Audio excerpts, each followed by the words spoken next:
जो वो आम बात हो गई है। बच्चों को कैंसर ये भी इतना आम होता जा रहा है कि मुझे देख के बहुत दर्द होता है। तो ये जो मामलात है इसमें मैं सोचती हूँ कि मैं आगे बहुत काम करूँ और इसमें मैं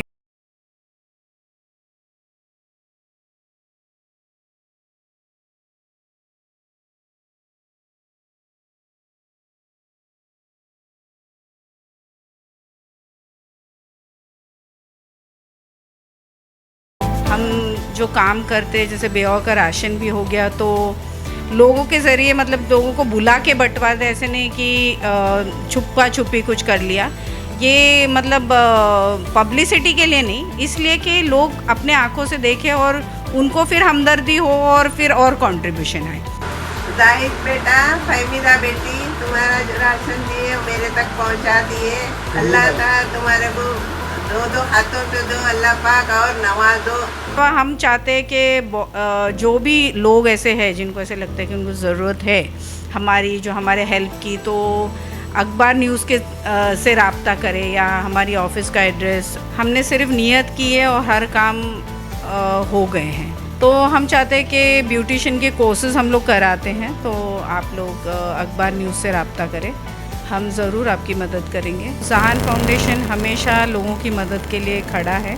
आप जब भी चाहते हैं आपको कुछ मदद चाहिए जो भी तरह की, हम कोशिश करेंगे कि ज़्यादा से ज़्यादा लोगों की मदद करें। मैं हूं जाफ़र उस्मान शेख, द अखबार न्यूज़ से।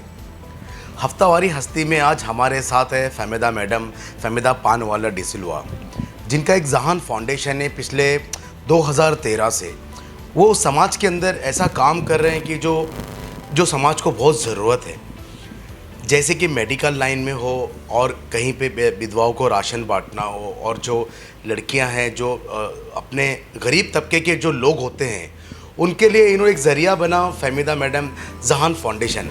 आइए उन्हीं से जानते हैं उनके क्या काम रहे और उन्होंने किस तरह से काम को प्रेजेंट किया और लोगों की किस तरह से सहायता की।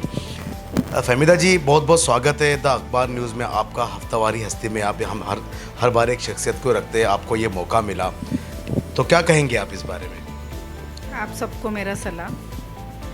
मैं ये कहना चाहती हूँ कि मैं एक औरत हूँ और औरतों के जज्बात को समझते हुए मैंने हमेशा सोचा है कि मैं औरतों को मजबूत करूँ, क्योंकि अगर एक औरत घर की मजबूत है तो पूरा घर मजबूत होता है, बच्चे कुछ सीखते हैं औरत से। तो हमेशा से मेरी कोशिश यही रही है कि मैं एजुकेशन, गर्ल्स एजुकेशन हो गया, या जो औरतें हैं हाउसवाइफ है उनको अपने पैरों पे खड़े होने के लिए मैं ऐसे कुछ करूँ कि घर बैठ के वो कुछ कमाए, अपने हस्बैंड का सपोर्ट करे, बच्चों की परवरिश में मदद हो। तो ये मेरी हमेशा से कोशिश रही। जैसे कि बेटी पढ़ाओ बेटी बचाओ जो हमारा नारा रहा है, मैडम ने कहा कि जो घर की ख़ास करके औरतों पे ज़्यादा ख्याल रहा, तो किस तरह का काम रहा आपका पिछले 2013 से लेकर अभी तक, हमारे दर्शकों को बताएंगे और ये भी बताएं कि लोगों को ये जानकारी मिले कि हाँ काम होता है और वो लोग आए फहमीदा मैडम के पास और अपना काम कराएं। मेरे अब्बा का इंतकाल मेरे बचपन में हुआ था और मेरी माँ बेवा थे जब हम छोटे थे, तो मैंने बहुत करीब से देखा है ये सब चीज़ें कि घर चलाना मुश्किल होता है। तो मैंने कोशिश की कि बेवाओं के राशन के लिए मैं कुछ करूं, क्योंकि ये मेरा खुद का एक्सपीरियंस है और मैं जानती हूँ कि तकलीफ़ बहुत होती है जब शोहर नहीं होता है। यानी आप जानते हो कि विधवा बेवा के क्या हाल होते हैं, आपने बचपन से ये चीज़ देखा है? ये मैंने महसूस किया और मैं इसको अच्छी तरह से बहुत करीब से जानती हूँ। तो मेरी कोशिश रही है कि बेवा के राशन के लिए मैं हमेशा कोशिश करती हूँ, मैं उनकी महीनों का राशन करके उनकी मदद करती हूँ। उसके अलावा जो एजुकेशन, जैसे हम लोग मिडिल क्लास से ही थे, लेकिन मेरे घर वालों ने हमेशा एजुकेशन को बहुत इम्पोर्टेंस दिया है। 3 बहनें और एक भाई थे, लेकिन कभी भी हमको ऐसा महसूस नहीं हुआ कि बहनों को कुछ एजुकेशन में कमी हुई है। मैं खुद आर्किटेक्ट हूँ, मुझे मेरे घर वालों ने पढ़ाया है, मेरे बहनों को पढ़ाया है, सब अपने पैरों पे खड़े हैं, क्योंकि ये हमको बचपन से सिखाया गया था कि शादी ठीक है लेकिन अपने पैरों पे खड़े होना भी ज़रूरी है। तो मैं हमेशा इसको अपनी ताकत समझती हूँ और मैं सोचती हूँ ये ताकत औरतों से कोई छीन नहीं सकता। अगर वो पढ़ी लिखी है तो हमेशा वो कुछ ना कुछ अपना करके कमा खा सकती है, बच्चों को संभाल सकती है। यानी अपनी ताकत औरत खुद बने, ये बहुत बेहतरीन बात कही कि उन्होंने की कि देखिए शादी के पहले खुद अपने पैर पे खड़ा हो जाए ताकि अपनी जिम्मेदारी हम खुद निभा सकें। जैसे कि हमारे प्रधानमंत्री है आत्मनिर्भर सभी हो जाए, उसी तरह आप ये भी कह रहे हैं कि जो लड़कियां हैं शादी से पहले आत्मनिर्भर हो जाए। देखिए एक चीज़ थी और है कि समाज के अंदर ऐसे मसले बहुत आते हैं कि जब एक लड़की शादी करके जाती है, अपने घर जाती है, उसको कई तरह का सामना करना पड़ता है। हर मसले पर नहीं होता है, कई जगह पे होता है कि आजकल माशरे के अंदर बहुत सी मुसीबतें होती है। उस बारे में क्या कहना है कि जैसे कोई तलाक हो जाता है, फिर विधवा हो जाती है, यानी ज़्यादातर तलाक के मामले बहुत हो रहे हैं, बढ़ गए हैं हमारे समाज, और एक कानून भी आ चुका है तलाक की, चलो वो एक अलग चीज़ है। तो उनके लिए क्या क्या राय और क्या आप मदद करेंगे, करते हो उनके लिए? मैं सोचती हूँ कि जब एक लड़की अपना घर छोड़ के किसी और घर में जाती है तो एडजस्टमेंट में टाइम तो लगता है, दोनों तरफ से एडजस्टमेंट होना चाहिए। जब हम अपना पलंग भी बदलते एक रात के लिए तो हम सो नहीं सकते। तो अगर अपना घर छोड़ के एक लड़की आ रही है तो कहीं ना कहीं उसको एडजस्टमेंट करना है, और जो उसके घर वाले हैं जहाँ पे वो आई है, जो उसके शोहर का घर है, उनको भी अपनी बेटी समझ के उसको संभालना है। तलाक का मामला तो ऐसा है कि सबसे पहले मैं सोचती हूँ बहुत जल्दी शादी नहीं करनी चाहिए लड़कियों की। उनको पहले ये तालीम दो कि लड़कियाँ अपने पैरों पे खड़े हो। दूसरी बात ये है कि आज मर्द है, मर्द भी औरत से ही पैदा होता है, तो औरतों का एहसास पहले हमको बचपन से मर्दों को सिखाना ज़रूरी है कि औरतों की रिस्पेक्ट या औरतों को कैसे संभालना है। ये कहीं ना कहीं बचपन से सिखानी जाने वाली चीज़ है जो मैं ज़रूरी समझती हूँ। आदमी को ये पता होना चाहिए कि औरतों की किस तरह रिस्पेक्ट करें, और आदमी को भी ये पता होना चाहिए, और औरतें भी कहीं ना कहीं ये ज़रूर समझे कि थोड़ी थोड़ी बातों पे ऐसे झगड़े ना हो ताकि आपस में जो मालूम मलामत होती वो ना हो। तो खैर ये मुद्दा तो उस बात का रहा, लेकिन जैसे कि मेडिकल फील्ड की बात कर रहे थे हम, जैसे आपने काफ़ी कुछ काम किया है, तो सबसे ज़्यादा क्रिटिकल आपके इस 2013 से लेकर कौन सा ऐसा मामला रहा, और अब और आगे कौन सा क्या काम करना चाहेंगे? जहाँ तक बच्चों की बात आती है, मैं समझती हूँ अगर वो बीमार है तो माँ बाप तो बीमार है, पूरा घर बीमार है। बच्चों के लिए मेरे दिल में बहुत हमदर्दी, और मैं समझती हूँ बच्चों के लिए मैं बहुत कुछ करूँ। आजकल बच्चों के दिल में सुराग आम बात हो गई है, बच्चों के हड्डियों के जो इलाज है वो आम बात हो गई है, बच्चों को कैंसर ये भी इतना आम होता जा रहा है कि मुझे देख के बहुत दर्द होता है। तो ये जो मामलात है इसमें मैं सोचती हूँ कि मैं आगे बहुत काम करूँ, और इसमें मेरे को सब लोगों की सपोर्ट लगे। नहीं, आपको इन सालों में सबसे ज़्यादा क्रिटिकल कौन सा काम रहा जिसको आपको देखकर बहुत ज़्यादा परेशानी हुई और आपने वो काम करके दिखाया, यानी उस पर आपने जीत हासिल की, जिस होता है ना कि खुशी महसूस होती किसी की मदद करने के बाद, तो वो कौन सा काम है जो हमारे व्यूअर से शेयर करना चाहेंगे आप? हमारे ऑफिस में पेशेंट्स तो रोज़ आते हैं।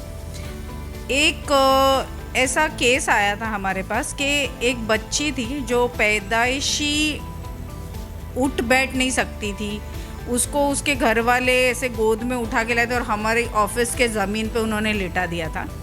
ये केस देखकर जब वो अंदर आई थी बच्ची, तो मैं खुद रो पड़ी थी, क्योंकि मैं समझ रही थी कि मतलब ऐसे बच्चे को संभालना, बच्चे को तकलीफ़ है, माँ बाप को तकलीफ़ है। तो ये केस हम लोगों ने लीलावती में इनका इलाज करके दिया था, और ये करने के बाद मुझे बहुत खुशी हुई थी। यानी एक बच्ची का आपने इलाज किया, उसके बाद आपको बहुत ज़्यादा खुशी हुई। जैसे कि आपने बताया कि जो लड़कियां हैं उनके लिए सिलाई क्लास, ब्यूटिशियन वगैरह करते हैं, तो उसका फ़ंड वगैरह वो आप खुद ही करते हो, और जैसे हमारे जो लोग हैं अभी दर्शक हैं देखना चाहते हैं, तो उनको इस बारे में क्या कहेंगे, क्या किस तरह से आगे काम करें, जो खास करके आपने लड़कियों की बात की, औरतों के फीमेल की बात की, उसी के ऊपर से? फ़ंड तो ऐसा है कि हम जब इनिशिएटिव लेते हैं या हम जब कोशिश करते हैं मदद की, तो अल्लाह की तरफ से कोई ना कोई ऐसे बंदे आ जाते हैं जिन्होंने हमको सपोर्ट किया है। राशन के मामले में भी मैं यही कहूँगी कि जब हम नियत करते हैं तो वो सारा मजमा हो ही जाता है, अल्लाह की तरफ की बात है ये। हमने सिर्फ नियत की है और हर काम हो गए हैं। तो बहुत सारे बंदे ऐसे जो इसमें कंट्रीब्यूशन करते हैं और हमको सपोर्ट करते हैं, क्योंकि जेन्युइनिटी है। हम जो काम करते हैं, जैसे बेवा का राशन भी हो गया, तो लोगों के ज़रिए मतलब लोगों को बुला के बंटवाते, ऐसे नहीं कि छुपा छुपी कुछ कर लिया। ये मतलब पब्लिसिटी के लिए नहीं, इसलिए कि लोग अपने आंखों से देखें और उनको फिर हमदर्दी हो और फिर और कंट्रीब्यूशन आए। ये हमारा इसमें इंटेंशन होता है। उसके अलावा हम चाहते हैं कि जो भी लोग ऐसे हैं जिनको ऐसे लगता है कि उनको ज़रूरत है हमारे हेल्प की, तो अखबार न्यूज़ के से रब्ता करें या हमारी ऑफिस का एड्रेस हम इंटरव्यू के बाद में अगर आपको चाहिए तो हम बता देंगे, आप कांटेक्ट कर सकते हैं। हम लोग बैठे हैं लोगों की मदद के लिए और हम चाहते हैं कि ज़्यादा से ज़्यादा लोग आकर इस चीज़ का फ़ायदा उठाएं। देखिए, बहुत खुशी की बात है, मैडम ने ये कहा है कि अखबार न्यूज़ के द्वारा जो लड़कियां हैं जो सिलाई क्लास वगैरह जो, हाँ उसी के ऊपर मैं बात करना चाह रहा था आपसे कि सिलाई ब्यूटिशियन के बारे में आपने बताया, तो उस बारे में थोड़ा बता दीजिएगा लोगों को, क्योंकि उनको जानकारी मिले। आजकल ऐसे बहुत सारे प्लेटफॉर्म हैं जहाँ पे लोग ब्यूटिशियन कोर्स करके, जैसे अर्बन कंपनी हो गया तो उनके ज़रिए उनको बहुत सारे काम मिलते हैं। तो हम चाहते हैं कि ब्यूटिशियन के कोर्सेज़ हम लोग कराते हैं, तो आप लोग अखबार न्यूज़ से रब्ता करें, हम ज़रूर आपकी मदद करेंगे। बाकी काम भी हम लोग कर रहे हैं। जी, जैसे मैडम ने कहा कि जैसे ब्यूटिशियन कोर्स है, बाकी के और भी कोर्स है, जो लड़कियां हैं, जवान लड़कियां जो है शादी के पहले अपने आत्मनिर्भर यानी खुद पर पैर पे खड़ा होना चाहती है, वो अखबार न्यूज़ से और मैडम से कांटेक्ट करें, हम मिलाएंगे मैडम से। और राशन का जो मामला है कि मैडम हमेशा से करते हैं और अल्लाह के जो बंदे हैं ऐसे कई है कि वो सामने आते हैं मदद के लिए, क्योंकि अगर आप जब तक आप खुद कोशिश नहीं करोगे अल्लाह आपकी मदद नहीं करेगा। तो यानी राशन के लिए खुद लोग आते हैं, बड़े तादाद में आते हैं, काफ़ी लोगों तक मैडम ने ये राशन पहुँचाया और अभी वो काम जारी है, यानी सदका काम जारी है। तो मैडम आप एक और ख़ास बात है लास्ट सेक्शन में हमारे जो है हफ्तावारी हस्ती के, ये बताएंगे कि आप हमारे व्यूवर्स को क्या कहेंगे, आपके जहान फाउंडेशन की तरफ से क्या इल्तिजा करेंगे, क्या रिक्वेस्ट करेंगे कि लोगों को आपकी तरफ से क्या फ़ायदा हो, ये बताएंगे। जहान फाउंडेशन जब मैंने स्टार्ट किया था ये सोच के कि मैं रहूं ना रहूं, ये ऐसा काम है जो आगे चलना चाहिए, तो ये मेरी नीयत थी। तो जहान फाउंडेशन हमेशा लोगों की मदद के लिए खड़ा है।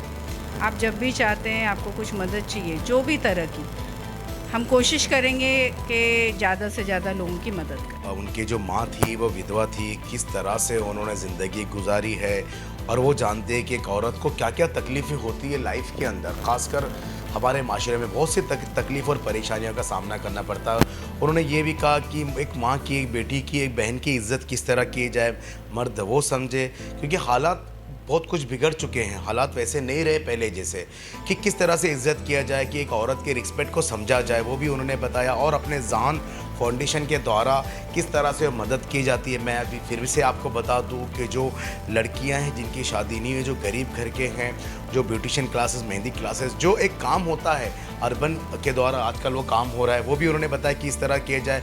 राशन का मामला है, विधवाओं का मामला है, मेडिकल का जो इश्यूज़ हैं, जो उन्होंने बताया कि एक बच्चा जो था उनको लाके छोड़ दिया गया था, उसके बाद उनको बहुत ज़्यादा खुशी हुई। देखिए, ये बहुत कम होता है ऐसे इसमें, और अखबार न्यूज़ हमेशा ऐसे कामों का साथ देता है और उनके साथ खड़ा हुआ है। तो हमें बहुत खुशी है मैडम, आपसे बात कर अच्छा लगा। आपने अखबार न्यूज़ को इतना टाइम दिया, अपनी बातें रखी, ताकि हमने भी कोशिश की कि लोगों तक ये बातें जाए और लोग इलाज कराएं और इसका फ़ायदा उठाएं, क्योंकि अखबार न्यूज़ ज़मीन से जुड़ा हुआ है। हम ये चाहते हैं कि लोगों को ज़्यादा से ज़्यादा हमारी तरफ से मदद हो। तो बहुत बहुत शुक्रिया मैडम। आज के हफ्तावारी हस्ती की हस्ती जो थी फहमीदा मैडम, जो एक जहान फाउंडेशन चलाते हैं, तो ज़रूर बैंड्रा वेस्ट में उनका ऑफिस है। हमारे इस पर एक नंबर फ्लैश हो रहा है अखबार न्यूज़ का, उससे कांटेक्ट करके आप आ सकते हैं। अपनी ज़रूरत जो पूरी करनी है उसकी हम कोशिश करेंगे, और फहमीदा मैडम ने कहा कि ज़्यादा से ज़्यादा हम वो कोशिश करेंगे कि मदद किया जाए, और मदद ही सबसे बड़ा फ़र्ज़ है। तो मैं हूँ जाफ़र उस्मान शेख, द अखबार न्यूज़ से।